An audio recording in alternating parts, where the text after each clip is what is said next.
It tells us that's new. So it's a little jarring, but all right. Are there any other questions?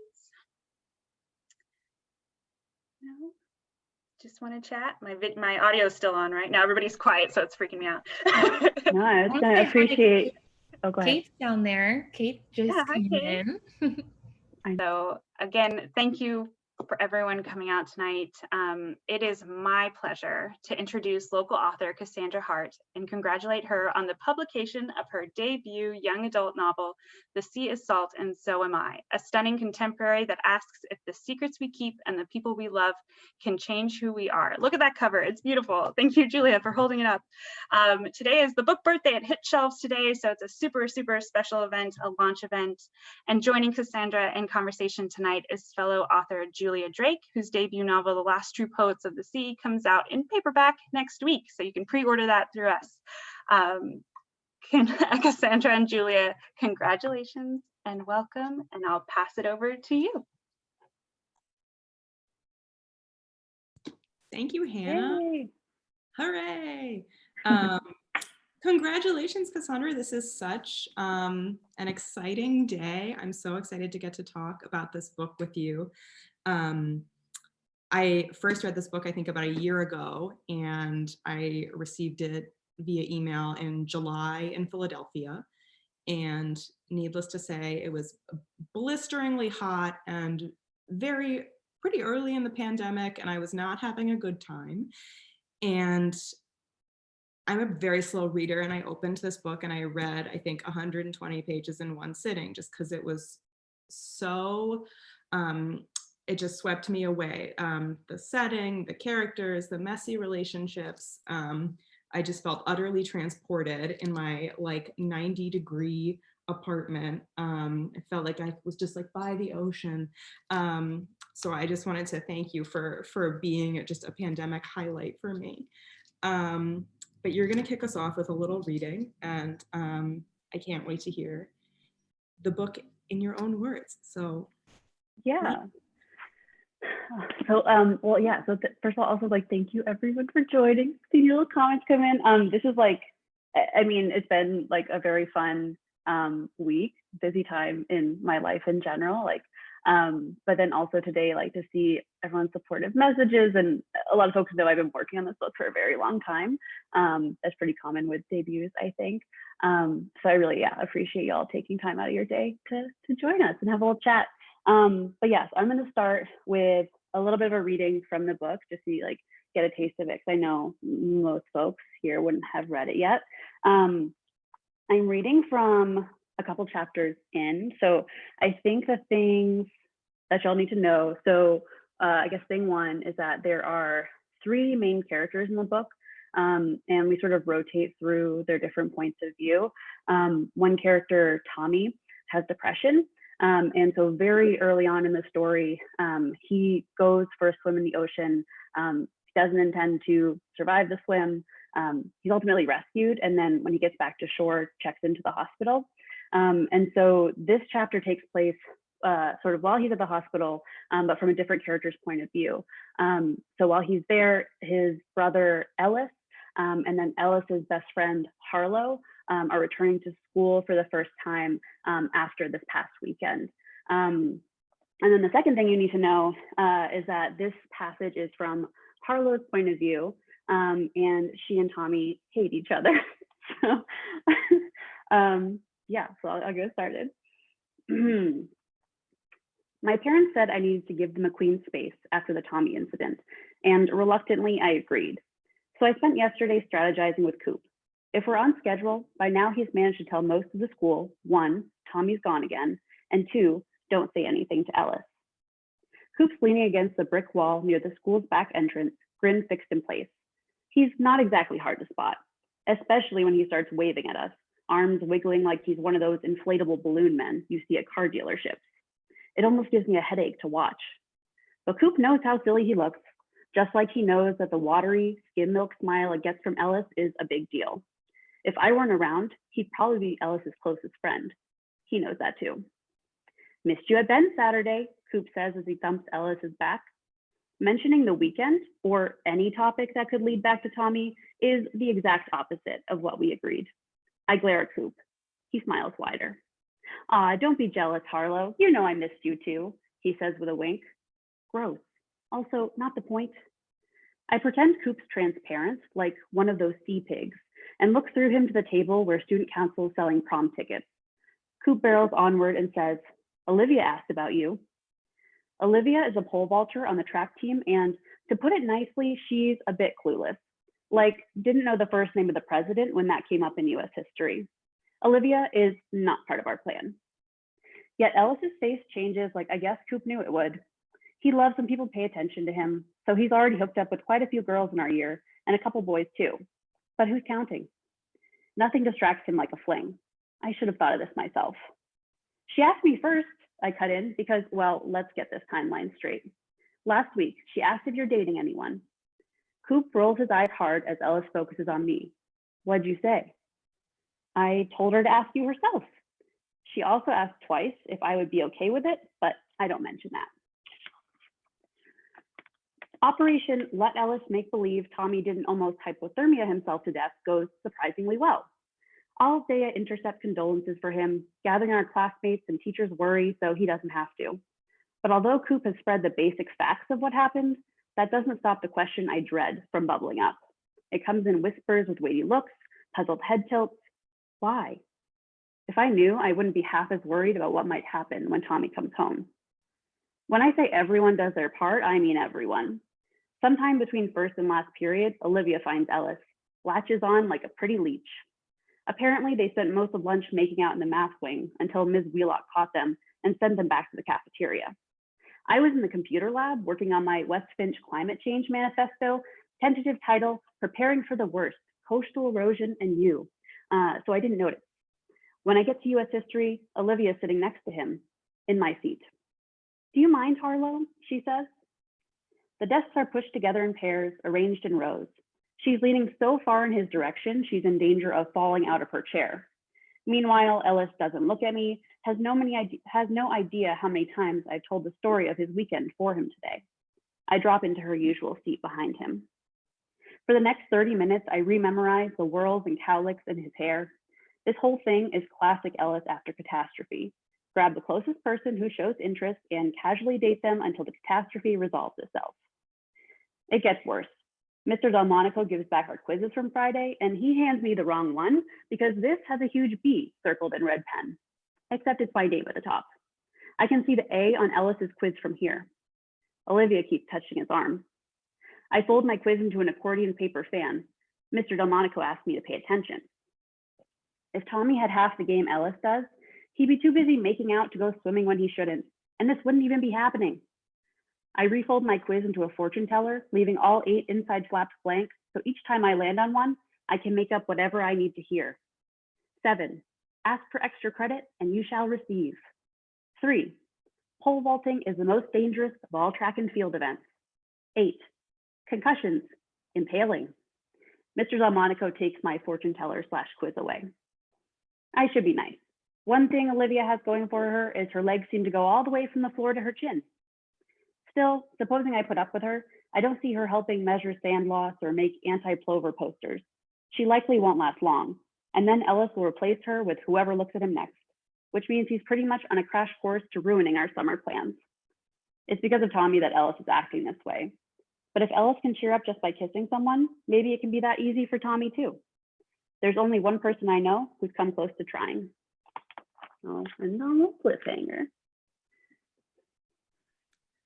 Thank you. That was so fun to get to hear you read aloud and to hear Harlow come alive. I think we really get a sense in that section of how complicated she is. We get the sense of her she's fiercely competitive, and she's a little prickly, but then she also cares so deeply about protecting Ellis and taking care of him. And I loved that about her, that she feels very well-rounded in this way. But so you have Harlow, but then you also have chapters narrated by Ellis and chapters narrated by Tommy, who are the identical twins. So my first question for you is, how did you develop these 3 distinct voices? And how did you keep them straight throughout the writing process? Yeah. So there's definitely no easy answer, or like, not surprisingly, right? And I think almost like the answer would have changed depending on like when you asked the question. So like very early on, I guess, like I said, I've been working on the book for a long time. The multiple points of view has been a part of it, I think, since the beginning, or like basically since I can remember. But I think that like the balance in like which characters get the most speaking time, and sort of which chapters are from which point of view, that kind of thing changed a lot. So early on, there was some stuff I did, like I would actually make a little cheat sheet for myself of like different cues or the ways that certain characters said certain things. So an example is like in Harlow's chapters, there are a lot of parentheticals, which again, you wouldn't get from the reading. But sort of, and I think of this as like, she's definitely a more anxious person. And so she's like, her brain is running 10 steps ahead of sort of where everyone else is. And so she's sort of making all these notes to herself, like, oh yeah, and this. Tommy is an artist, or as he would say at the beginning of the novel, like he used to be an artist, but he still is. And so I tried to make sure that that came through in the book. But that also like changes throughout the narrative. So at the beginning, when his mental health is not as good, that stuff doesn't come through. But then over the course of the novel, you know, his world gets like a little more colorful, so to speak, or he like notices those little things. And then I guess another little difference, and again, these are very small maybe, but I think it's almost like in my own head, knowing what those differences are, and then it kind of comes out. But so I thought about so Harlow and Ellis had this very intense friendship, like you mentioned. And so for Harlow, when she's talking about them, it's always like us and we. But for Ellis, he thinks of himself a little bit more as an individual. And so he talks more about like me and Harlow, or like very I focused. And so then I think those snowball into these bigger questions of like, how do you tell them apart? But there are definitely chapters where, and this is like where it's very helpful to have a good editor. But my editor, Kate, was like, you know, I think this big chapter like really needs to be from this other character's point of view. And I'm like, no, because it's pretty hard to like, you know, re-envision a scene from like someone else's point of view and like get into their emotions. So that, I think that was like the trickiest part, honestly, is having to make changes after the fact. Yeah, well, I imagine it would be difficult too, because when you have characters that are as close as Harlow and Ellis, or you have, you know, Tommy and Ellis who aren't necessarily close, but who are identical twins, right? That there is a shared language that develops. Yeah. And so differentiating that shared language, but still, by still like, I always think about what are the languages that the characters use to speak to each other, right? Like, what is their code? Is hard, but you did it. I mean, you did it beautifully. I think of Harlow and her phrase, like the leaky pipe feeling. That seems like a phrase that's very particular to Harlow. Yeah, or I think even like, I think that's a good point. Like almost like the shared language and then the shared experiences too. I think a lot of the book is like, because these characters have these relationships that started way before the book began. There are a lot of little moments in their lives. And so I think thinking about like which of those things like became like sort of a core memory or like experience for one character, and then being able to see another character kind of like flippantly refer to that event, and like for them that was sort of no big deal, or like they had a different takeaway. I felt like those were good moments to show, again, yeah, that they're in the same world, there's a past there, but to show that the characters are ultimately like quite different, right? And they're experiencing the world in like pretty different ways. Yeah, that they all kind of have different perspectives on the same event that might be insignificant, Yeah, but is very significant to someone else. So these characters have been friends for a long time, and I mean, they all grow up together. Similarly, it sounds like you, in a way, kind of grew up with this book. You've been working on it for years. Yeah. So can you talk a little bit about, I mean, you told me that you had the idea for the book when you were in high school, which I was like blown away by. So can you talk a little bit about the evolution of the book over the years and how you came to this final product? Yeah, I guess I should say also, like, when I say I came up with it in high school, like the sort of like the seed, right? Or like the very early scenes were there. Definitely, as I always tell people, I'm like, it was mostly just like, I mean, yeah, no plot, all vibes, like a setting, a relationship, and it was sort of like, what happened? These characters just wander around for a bit. Yeah, a lot of wandering around and pining. I feel like that's, Yeah, even if it's not in high school, that's how most of my first drafts start out. That's yeah, like, and you're like, okay, but why? yeah. Why is there so much yearning? Yeah, so a lot of my ideas, I guess, come to me this way. I'm not someone who has, I feel like, a new idea every day. But so I sort of get like an image and then begin thinking about that. And sort of like when it can't leave me alone, then I'll start writing it. So for this story, I remember I went to it was like a creative writing workshop for high schoolers, I think, like during the summer. And so we were all supposed to be working on short stories. And I had this idea of a girl and a boy who would ultimately be Harlow and Ellis, like riding their bikes down a road. And I knew that they were very close friends, and like something bad would happen to them. And like that's kind of it. And so, but again, very early on, I guess I was also like, so one of the big parts of the story beyond their really intense friendship is the setting. So the setting is like a fake town that I made up in Maine, but based on a real place. So there's a town named Camp Ellis, Maine, that I went to on a field trip to when I was like in 5th grade, I think. And there's like a jetty that sticks out into the water, just like in West Finch.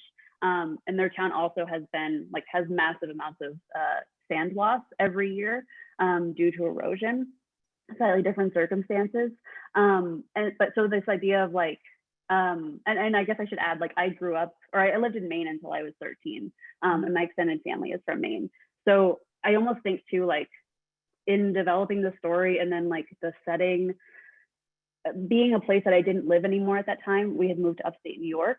So Maine is this place that like I remember quite vividly, but through sort of this like haze of nostalgia and like, how is it really? I think that influenced the story as well. Like that feeling is there. But yeah, the process of like actually getting to a plot was very painful and took years and years. And I think you and I talked about this too, of like, so the third character that I mentioned, Tommy, who ultimately like drives a lot of the plot and is like why the book happens. He was not there at the beginning, and then he like also wasn't as big a part of the story. Like I don't think he had a point of view, like point of view chapters early on. But so once I figured out that he needs to be part of the story, and then once I figured out that he had depression, I think then that sort of like opened it up, and I was like, okay, this is actually the story, not sort of these memories in their childhood. Like all of that would kind of come through, but we didn't need to necessarily see that on the page in chronological order. Yeah, that makes a lot of sense. And it's funny, I mean, you talk about setting, and I think the town of West Finch is, from page 1, you just get, they're all around the diner and kind of like talking about the local gossip and what's what and keeping tabs on everybody. And you just got such a strong sense of place. It's just so funny to hear you talk about, you had lived there, but also you hadn't really done, it's not like you did research, you kind of imagined your way into it.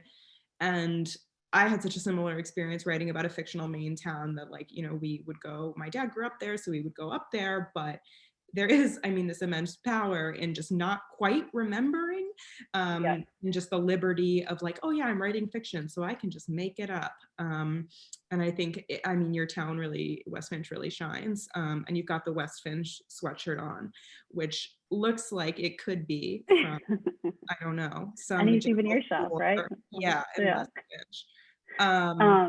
Yeah, and I was gonna say too, I almost think that, I think for me, it's a little bit freeing. Like I think there are things you must do research on when you write about them, but for me, like the setting piece, I think by saying like, okay, this can be loosely based on something, or like you said, something I remember, but giving yourself the ability to say, okay, but I don't need to rigidly follow exactly how that was if that's not sort of what serves the story. Then I think that's like really helpful. Yeah, it is so freeing to remember that you're a fiction writer. Yeah. When you're like, oh yeah, I think fiction writers often, pull from childhood or events in their lives or real feelings, right? But in fact, a lot of the power comes from the ability to make it up as you're going along. Yeah. So switching gears a little bit, you talked about finally finding the story, and a lot of that had to do with finding Tommy. And Tommy is a character who, as you said, right, the book begins with a suicide attempt. He's in hospital for the first maybe, I don't know, quarter of the book. And his mental health struggles are a big part of his life. So, I mean, around this topic, how did you write about Tommy sensitively, and how also did you take care of yourself as you were writing about these topics? Because my book too deals with a lot of mental illness, and I often, it can be hard day after day to kind of go to those dark places. So how did you manage those things? Yeah, definitely, I will say. I think it's like a couple of things. I guess to the first part of your question, right, of like writing, yeah, I guess it's like this balance between writing like sensitively, but then also, I don't know, being like vulnerable and honest. I think, so for me personally, I'm like not here to read books that like have a message.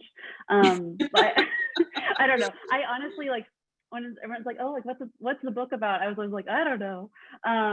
Or like even the question of like, what do you hope readers will get from your book? I'm like, I hope you like it. I hope you have fun reading it.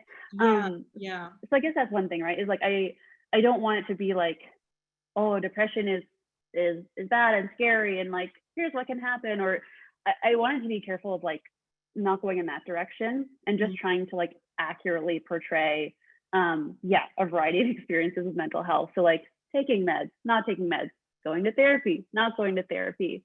And I think even like how with a chronic like illness, right? Like the how are you doing? Like that answer can change multiple times a day, but it can also change over like the course of your life. So I think it was like trying to be accurate and truthful in those moments, but then I think balancing that with I guess like not, to your point, like not letting it get too dark. And then also, right, like for my reader's sake and then for my own sake, like I think I had mentioned to you that so I did a lot of revision on this book also, even after it was picked up by my publisher. And like one of the notes I consistently got, both from my editor and my agent before that, was like, there are a lot of moments where it's like very intense and then you kind of just back off and end the scene. And I think that's like me subconsciously, right, being like, oh, this is uncomfortable, like I don't want to sit in this.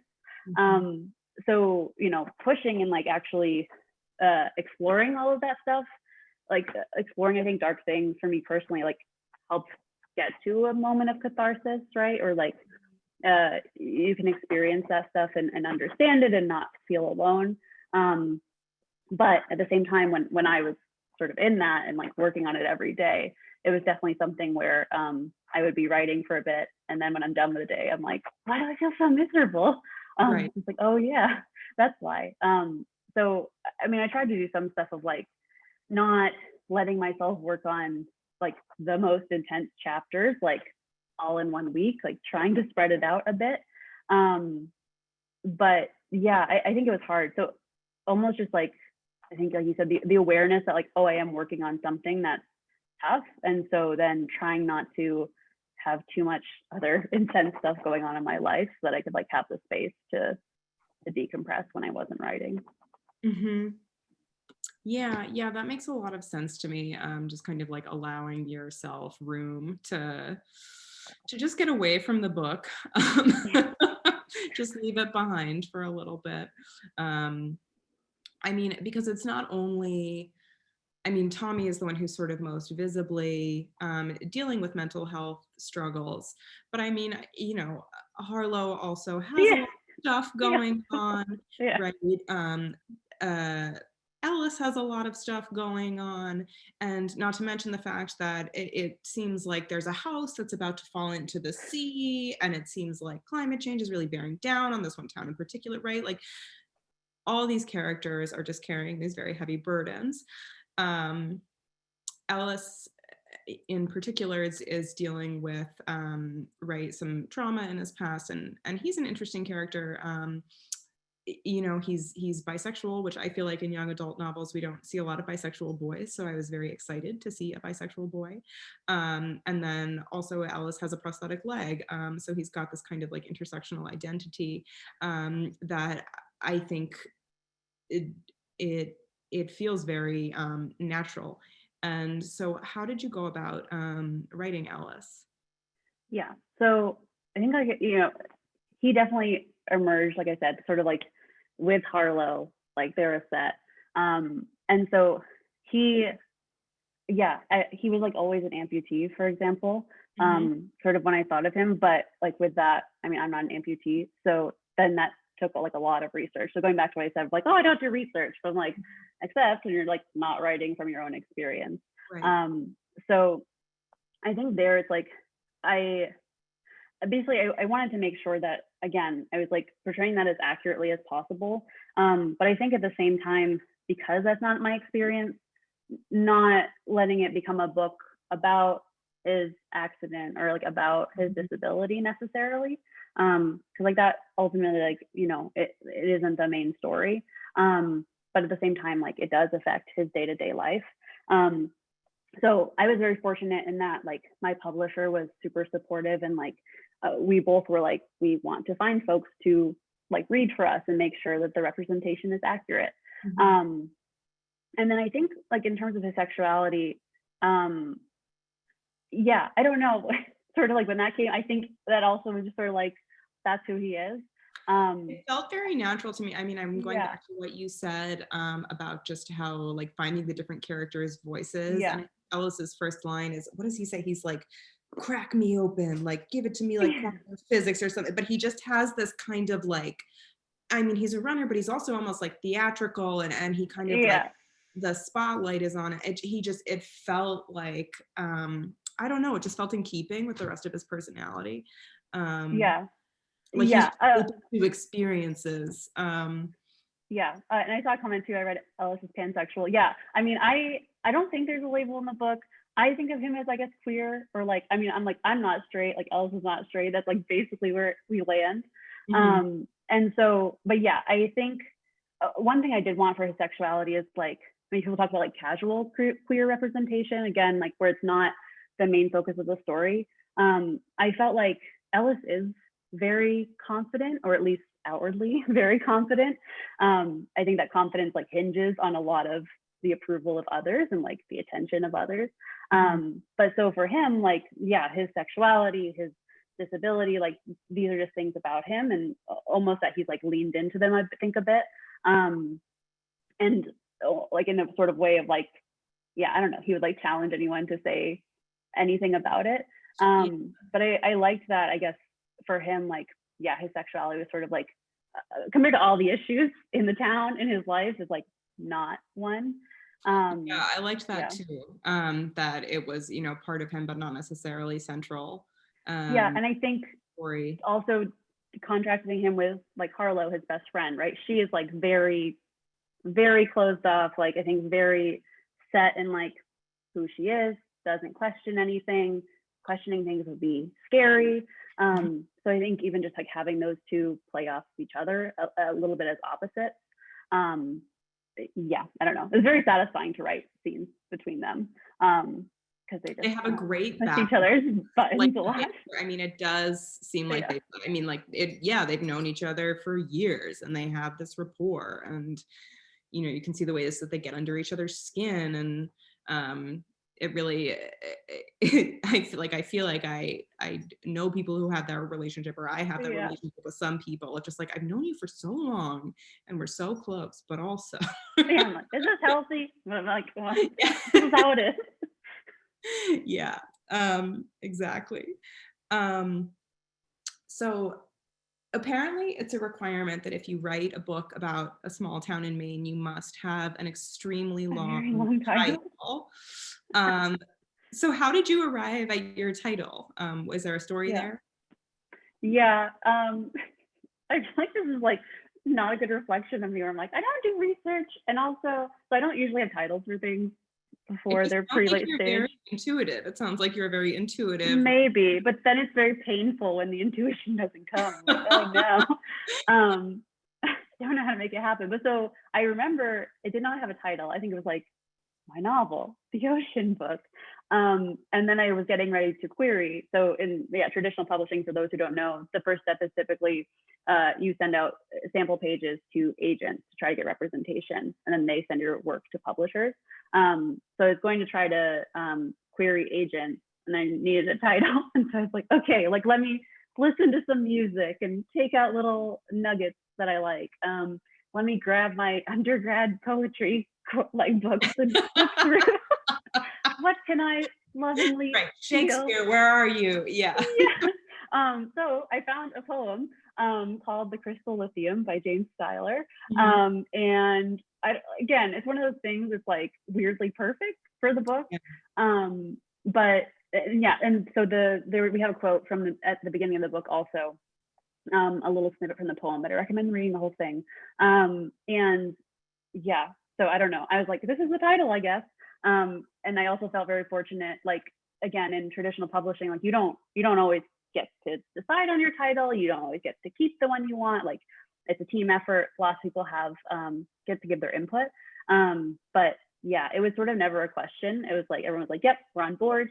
And I think for me, the title is like, again, one of those things that once I picked it, it was like, oh, there's lots of meaning here that I didn't necessarily know at the beginning, but this idea of like, obviously alluding to the town and being by the sea, but also I think of like salt, right, can like be used to preserve things like food, but it also like corrodes things, right? Like if you have salt on your car, like it's gonna wear it down.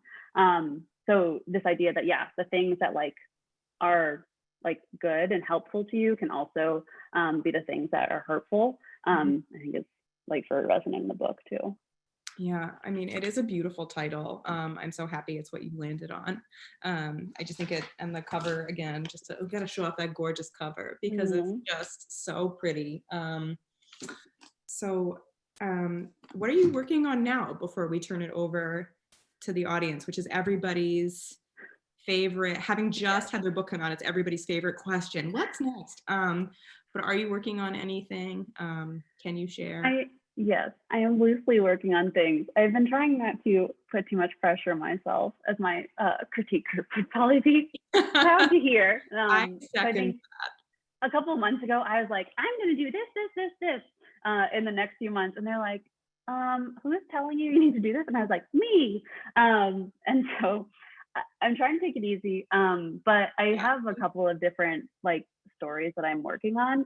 And again, funnily enough, I guess in my head, they're both like, I differentiate them based on like where they are set. So one is set in the woods of Vermont, and then the other in upstate New York, where I went to high school. So I was like joked that, slowly I shall move my way across the country and maybe write a California book eventually. But yeah, so that sounds great. I look forward to all the books. I look forward to the one set in Iowa. I look forward to the one in Idaho. Books, right? Yeah, that sounds great to me. So I think we're gonna maybe about at that time to open it up to audience. Hello, Hannah. Perfect timing, right on. I was gonna send you a message and be like, "This is your warning." So it's perfect timing. Perfect. Stop talking. You got lots of love in the chat. So if you have a chance to glance at that, but you're going to be distracted with my questions soon. But everybody is loving the title, loving the cover, loving everything that you have to say. So it's always nice to have an active chat and an audience that is captivated and so excited about your book. So just thought I should tell you that in case you weren't seeing all the chats come through. But the biggest question is where can they buy the West Finch sweater? Is it available to purchase? I'm like, I gotta read my contract. I don't know that I'm allowed to. I know. There are some people from the publishers on this call, and if they would chat message me or Heidi and let us know, we will share it with you. They're pretty exclusive right now, is what I will say, in that I have created them for a few select folks and then also foisted them upon every family member of mine. So I hope you are all watching and wearing them. Oh, Jen, my agent, Cassandra has merch rights. So perhaps more to come. I appreciate this. Cassandra, do you have, I should know this, but do you have social media apart from Twitter? Follow me, yes, at Cassandra Hartt with 2 T's. That's on all social media, mostly on Instagram. So follow me. There you go. And then she'll launch it when she's ready to share this cool sweater that everybody wants, with more than just her family and friends. So that was the main question. We got a bunch of that in the chat. We have some good ones in the Q&A box too. We have some shout outs as well. It looks like somebody had an issue with their chat, so they wanted to let you know that they, let me find it. Christina wanted you to know, she wanted to thank you for writing about mentally ill folks without it being focused. You're a real MVP, I think is what she meant by that. So, so that's from Christina. I think we had one more. I want to just make sure. Tracy says Maine loves you as well. So I want to make sure we get those shout outs before we get to the questions. And I believe we had one that you already answered, which was if there were any other stories floating around in your head. So we asked that of Cassandra, but Julia, do you have any other books coming out soon that you can talk about? Yeah, so my editor has my second draft of my second novel, which I truly believed I would never ever write. But Cassandra, I'm here to tell you what you're feeling is normal. You will come out on the other side of it. But yeah, it's a book. I don't know if I can tell you the title yet, but it's a book about a 16-year-old girl she has kind of an eccentric father. The father goes missing, and then she and her friends try to find the father. So that's sort of the loose plot. So yeah, so that's what I'm working on. So it should come out next summer, 2022. Nice, congrats. Amazing. Thanks for sharing that tidbit with us. Yeah. And Melanie wants to know, Cassandra, would you ever consider writing any more material about Harlow and the boys? Oh, well, I mean, I feel like I would always be open to it. I will say I envisioned the book as a standalone. Melanie, I thank you for the ending. So frankly, I'm not sure where I would go from there. But I love writing their voices. And like I said, I don't know, there are just certain scenes when I was picking what I was going to read from today, like they're a delight. And so, yeah, I mean, I'm always open to it, but for now, this is all that's planned. Okay. I'm just scrolling through the questions to see if any of them relate to that one. This one sort of does, from Madison. She's wondering, how on earth did you have time to write a book while working full time? So how did you balance your writing and your life? I don't think there was some time I didn't sleep very much. I don't know, it's hard. Like, there is no easy answer. I mean, so like the real answer, right, is like, I don't have kids, I don't have pets, I don't have anyone like sort of relying on me. And so like a lot of the time that I was working on this book, it like was my own. But that also meant, and I'm sure a lot of people watching this chat will attest, like plenty of weekends or like parties where, I mean, part of this is because like I'm an introvert and I don't want to leave my house even when there's not a pandemic, but I was like, no, I got to stay home and like work on my book. So yeah, like I don't know, it took a lot of time. I feel like I'm a very slow writer. But then I guess the plus and the minus of like having a book deal is I was like, okay, like now I actually like, this is a priority. But then I also had deadlines.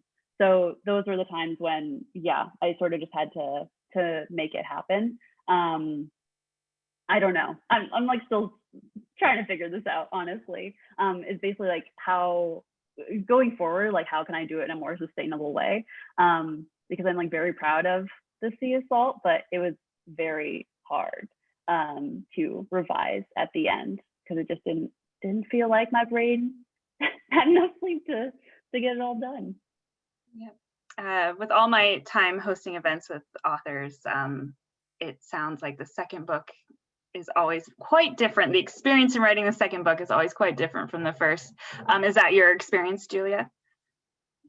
Yeah, I think definitely the first book you marinate on it for, years and years and years, and you're kind of doing it in secret or of your own volition, and it's like your little passion project. And then the second book feels like a public event. It feels like I am a professional writer and I must perform writing, and it also feels like you should know how to do it, right? And I think the thing with starting a new project is you don't know how, or at least I don't know how to do it because it's new, but you feel like you should be more accomplished. You should be farther along than you are. I also had the added bonus of writing my second book mostly during the pandemic. So I mean, that was just a completely different set of circumstances. But I think everyone will tell you that at some point, you will figure it out. Yeah, I've been thinking too of just like I said, I feel very fortunate. Like my agent is like very editorial, and then my editor and I worked really well together. But so because of that, though, I feel like I leveled up a lot as a writer. And so again, blessing and curse of like now when I write, and even though it's the first draft, I'm like, oh, I know this is not as good as it could be, but like first drafts like are bad. So it's like being able to be like, okay, I know that, and let's keep going. Yeah, I think for me, the second book was way more about like learning how to tolerate like writing that I didn't consider to be up to snuff, especially working on deadline, right? That was a completely different experience. So I didn't have the leisure of going back and hitting delete. I just kind of had to be like gritting my teeth and working my way through it and knowing I would fix it in post. That's what I kept telling myself. We're gonna fix it in post. A common note, fix it later. Yeah. Moving on. Kathleen would like to know, and I think this is for Cassandra, did you draw any real life inspiration from your life when developing the characters? Somebody else is asking the same question, says you don't have to name names. Just people think that, okay, characters are not based on anyone in particular. Everything is fictional. I mean, like read a little blurb at the beginning of the book. So I guess like the two pieces. Okay, actually I have a couple different answers. One is like there are these big things that I've mentioned, right? That I did pull on personal experience. So whether that's like the setting, or like my own experiences with mental health stuff. But then I think my more like fun answer is like I don't know how to start, like basically like the little day-to-day things, right, that you just like see in your life or around you, and you're just like, oh, I'm gonna take that detail and put that in. So I don't know if I have any specific examples, but yeah, but there are like a couple of moments in the book. It's almost like an inside joke, I guess, with the folks who know, but they'll be like, oh, that we've done that thing together, or like we've had this conversation. I'm like, oh, did we? So sometimes, but the other thing I'll say is like I have like a terrible memory, and most people know. So it's hard for me to pull very specific things because I just forget them. So it's really just more the general feeling. All right. Tess wanted to know about the dog. If the dog in your story, the very adorable one, was based off of a real dog. It's kind of drags along. I wish. My running joke is that I wish I had a dog. We've just moved out of an apartment to a house that has a backyard. So all with the goal of eventually getting a dog. The dream dog. The dream dog. The dog. Yeah. But so no, this is not based on anyone. I just wanted her. She's described as like very ugly in the book. But again, that's like Harlow's point of view, and it's Tommy's dog. So I think you can take that with a grain of salt. I personally believe every dog is beautiful. So yeah, I consider Goose to be cute. But she is also made up. That's a good answer. Dream dog. Let me see. I'm scrolling. Some of them kind of tie well together, so I'm making sure I ask them in a way that makes sense. This is a good one from Sarah. Now that the story is finished, do you ever miss the characters and think about your everyday situations from their point of view? I wanted to, well, Julia, do you want to answer this too? I don't know if you, I don't want to put you on the spot. No, Yeah. it's a great question. Mm-hmm.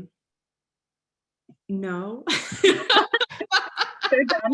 I really did at first. I really did at first. And, you know, especially when I was trying to start writing my second book, I just kept thinking, you know, like, oh, why can't I just be writing from Violet's voice?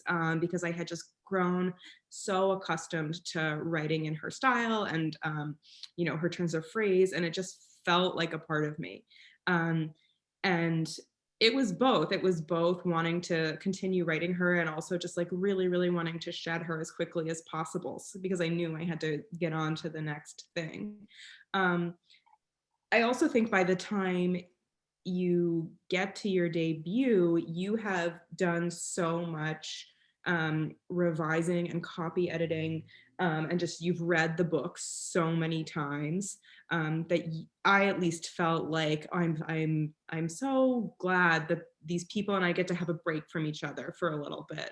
And it's funny because I, like with the paperback, I was flipping through and now there are passages that I completely forgot that I've written. So I think I sometimes will encounter things in the real world where like, you know, some sweet young man will be extremely kind to me and I'll think like, oh, you're such an Orion, you know, kind of things like that. So it's more like I'll like characterize things in that way, but I don't really, I feel like their story is pretty complete. I don't feel like I want to like go back and write about them anymore. I don't know, Cassandra, you're a little fresher, so your answer might be. I mean what you're describing, I would say similar, like definitely. I mean, I don't know how many times I've read this book, right? Like 30 at least. Like everyone else read it though. It's great. Still read it. It's great. Whatever she said next. That's how you know it's so good, is that I could read it that many times. But yeah, it's like it's a lot of work, it's like from the big picture edits right down to the little tiny details, to try to make it as perfect as possible. So yeah, by the time you reach it, I'm like, I definitely do need a little bit of a break from it. But I will say, like even reading that passage that I picked out, I don't know, I still love that scene, or like there's still little lines that make me chuckle. But yeah, I think the strangest part for me was like, I guess it was early on in the publishing part of the journey. So like keeping that separate from like, I guess the early writing, is when I would first like talk to my agent or talk to my editor on the phone, and they'd be like, I can't, when Harlow said this and this, and I'm like, oh, it's very strange to have other people talk about these people who I made up in my head. Like, you know them too. And also again, getting edited, like, again, if you have like an editor who gets your work, like they're like, oh, actually, I don't think that character would do this thing. And you're like, I made them up, but I think you're right. Like, I think you know them better in this moment. So that's like a really strange feeling, but I think it's also really nice. Like, right, that's ultimately the goal in trying to get work published and like have other readers, is like for it to get just out of my head and then shared amongst multiple people. So yeah, I miss them a bit, but I think it's a little bit more like in the way, like you've mentioned, Julia, of like, it's very easy to write in their voices and to think from their points of view. It's like a very comfortable place because I've done it for so long. Yeah. Since you talked a little bit about the support you had with your editor and the work you did with your editor when writing this, Jamin, and I'm going to open this up to you, Julia, after, but Jamin asked, how did you leverage support systems when you hit a writer's block or were struggling to get through the creative process? I feel like I've been better on this, honestly. I had a lot of support. I think both from, yeah, like my publishing team. One of the nice things about, getting, you get feedback on your work. And I think a lot of times that initial gut reaction is like, and that's like, okay, I think pretty normal. And so it's taking the time to let that sit. And then like typically every time my editor would send me an edit letter is usually what they're called. So like sort of a big list of things of like, here's what's working, here's what's not. We would always jump on a call like a few days later, basically after I'd read the letter and had time to process it. And so we would talk it through. That was helpful for me just to get her thoughts, again, outside of just like the written word, and to sort of like prod and try to understand her reading experience. And I think also to brainstorm different ideas. For me, almost one of my problems is like, I think I always want to take on all the feedback. So if someone says that something's not working, I'm like, you're right, we must, completely scrap it and rewrite everything. And so my editor was always going to be like, no, like just change this one line or change this paragraph. And I'm like, oh yeah, okay, that also works. So I think that was super helpful. And then, in my personal life, my family and friends have been super supportive, listen to me gripe and complain. And so I've been really grateful for that. I think just like folks to treat, like, I don't know, my writing as like, to take it seriously, I guess, like it's important to me. And so for the loved ones in my life to like also treat it as important has been really huge. Julia, do you have anything to add? Yeah, just to echo the kind of like family and friend support, and to surround yourself with people who understand that what you're doing matters to you. And I can't tell you the number of times I've like, G-chatted my sister to say like, I should go live under a rock, right? And she's like, no, you shouldn't, right? But just kind of being able to have that relationship with someone and the kind of the letting off steam part. I've also just, I've really just tried to become more patient with myself as I've started working, and, particularly like transitioning from, I was, I have a number of part-time jobs, but writing is sort of my main gig at the moment. And so, like any other job, you show up and there will be days that are good and there are days that are bad. And so really trying to understand, that not every day is going to be this kind of like romantic image that we have in our head of like being this, you're like in your garret. I always think of like the scene in like the Winona Ryder Little Women where she's like peeling the orange in the darkness. She's like, late at night, my mind would come alive. It's not that. It's like me at my desk wondering, am I ever going to write another sentence, right? That's kind of the reality of it. And I think just being patient with that reality has made a big difference for me in terms of like when I'm getting stuck or when I'm struggling. It's just kind of saying like, okay, well, you showed up today and that's good. And you can show up again tomorrow.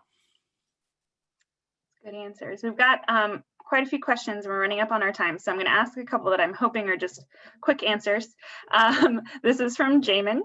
And my apologies if I'm mispronouncing, but Cassandra, will an audiobook be coming out?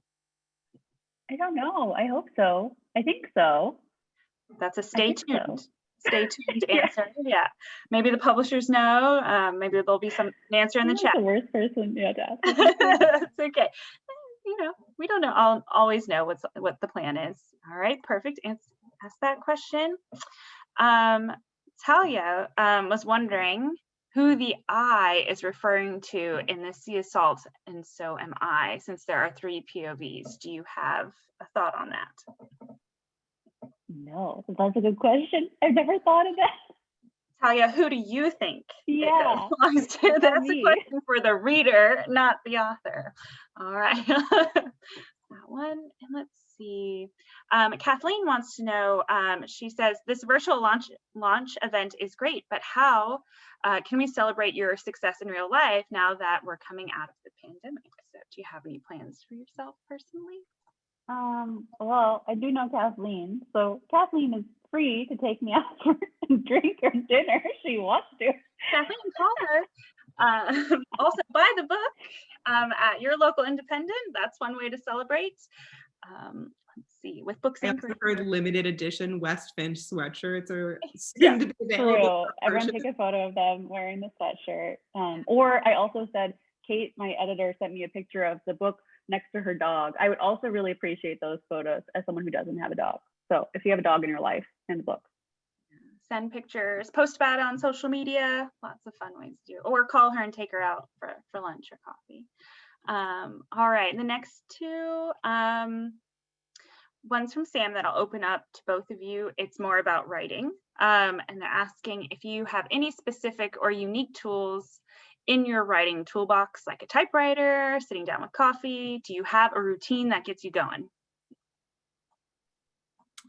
I will say my brother-in-law gave me a mechanical keyboard for Christmas, and I am convinced it has made me a better writer. But getting off my laptop and having an external, not just external, but one that really feels like a kind of 90s keyboard like I used to type on as a kid, I really feel like it makes my focus stronger. Is it one with a screen or one that you just kind of? I have a Okay. monitor, and then I also have like, they're called mechanical keyboards, but they're meant to feel like, yeah, they're like, I think they're really popular among gamers because like the response time is quicker, but there's like a little bit of like a click clack feel that feels very nostalgic to me and thank you, BJ. That's my brother-in-law. Yeah, I just remember seeing a typewriter a long time ago, so be remembering it wrong, but it would show you the line and only the line that you just wrote. And I was like, that's brave. This is still a computer. It's just it just has the feel. Yeah. Yeah. How about you, Cassandra? Do you have any special routines that you have to follow? My little like superstitious thing, I have this like little old-fashioned looking lamp on my desk, and I only turn it on when I'm writing. So this is also like the desk I sit at for work. So sometimes it's hard to like mentally separate, but like if that light is on, then I should be focused on my writing. And if I'm not focused and I'm scrolling Twitter, like it should be turned off. Yeah.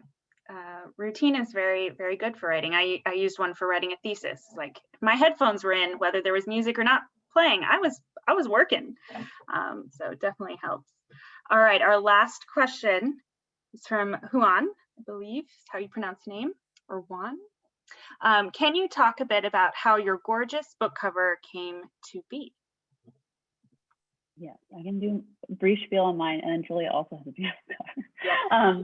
So if you want to get to yours, so mine, full credit to my publisher, my editor and I talked a little bit about covers that we liked and like vibes.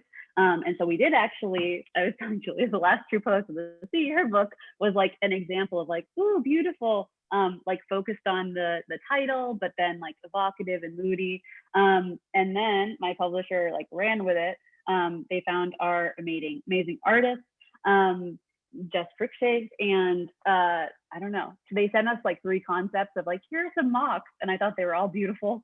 So I felt, yeah, like very lucky that, again, this goes back to just I had a great experience. Like I felt like my team got the book, like again, like they got the title, and so it all kind of came together. But it was more of like them putting together the stuff, and they're like, "What do you think?" And I was like, "Amazing." Julia, did you have the same experience? Yeah, I was similarly extremely fortunate. And I actually was fortunate enough that my book got an outfit change for the paperback. So this is what the paperback looks like, with this fancy thing that's called a step back. I love it. That was my bookseller lingo, or my publishing lingo, that I learned. And this is Neil Swab was the designer that they hired for that. So it's toteable for summer, I think was the idea. Perfect. And that's a great segue to what I was going to say. So if you purchased, to start wrapping up, if you purchased a copy of Julia's book, you will be getting the paperback. Again, it comes out on Tuesday of next week. So you're got to pre-order it from us. So it'll ship out next week for you. And if you purchased Cassandra's book tonight through Eventbrite, you will be getting signed copies. And if you requested personalized, she'll be coming in and signing and personalizing all those books. We sold 80 copies, so she'll be doing a lot of signing with us this Thursday. Well, I mean, I think we're 7 books short of 80 copies, so I mean, get out there, buy them, and if we have to, we'll place a second order and have her come back after Thursday. So your books will be signed and personalized and ship out early next week. So please be patient. I know it's hard to wait when you know the book's out on the shelves, but you do get a special signed and possibly personalized copy. So thank you so much for supporting BooksInc, for supporting Cassandra and Julia tonight, and for coming out. If you haven't purchased your book yet, you can do so for another week on our website and still get a 15% discount. It was discounted through Eventbrite already. To do that, you can place an order with our special coupon BooksInc events. I will send all of this in an email afterwards via Eventbrite, so you don't have to remember it. But again, you can still purchase books, maybe those last 7 copies that we have, and you can ship nationwide into Canada through our website. So if you would like to gift it, you can do that. And if you get it into by Thursday, we might be able to personalize it too, because that's when she's coming in. So thank you again, everyone. Thank you, Cassandra and Julia. Congratulations. You made it. Launch party for your first book, your debut book. And Julia, your paperback hits shelves soon. It's a very exciting time for you all. And thank you again for taking a little bit of time today to join us, everyone. And you're getting lots of love in the chat. So thank you so much, and have a wonderful night, everybody. Bye.